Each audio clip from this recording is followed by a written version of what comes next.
Hello, my lovely little constellations. Welcome to another conspiracy theory video.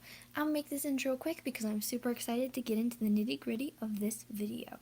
Alright, so on November 22nd, 1963, President John F. Kennedy died in Dallas, Texas, the victim of a shot through the head that rung out as his motorcade passed through Delaney Plaza. This horrific moment in American history became the birthplace of dozens of conspiracy theories. Alright. Let's give you a little bit of background here.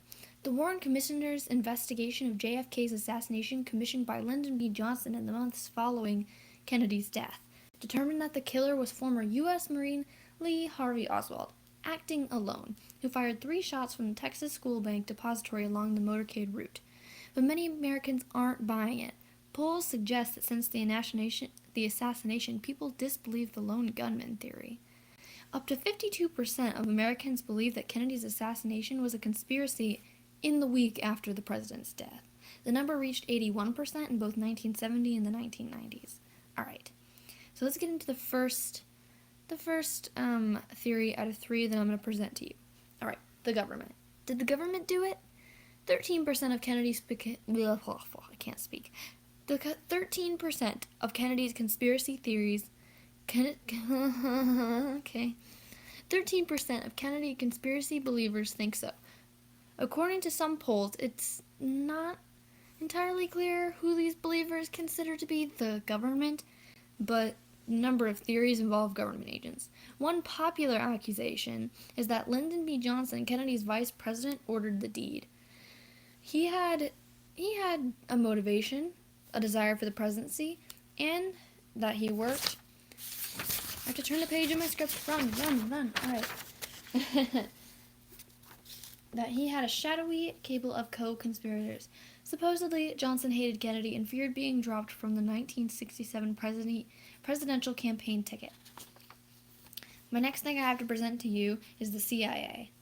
The CIA. 7% of conspiracy-loving Americans blame the Central Intelligence Agency for Kennedy's death.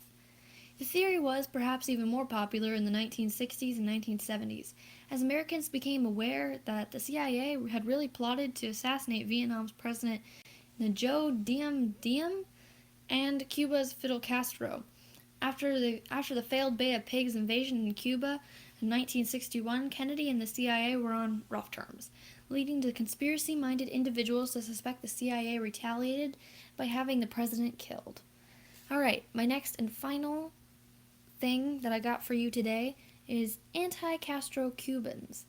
While some conspiracy theorists... English is hard, you know? While some conspiracy theorists implicate that Castro in Kennedy's death, others blame Castro's enemies. A lot of people had possible motives. Cuban exiles who hoped to reclaim their homeland from Castro's communist government, and their hopes were dashed when the CIA-backed Bay of Pigs invasion failed. Some blamed Kennedy for botching the operation. The House Select Committee on the Assassination spurred on this theory in their 1979 report, which said that individual angry Cuban exiles may have been in on the plot.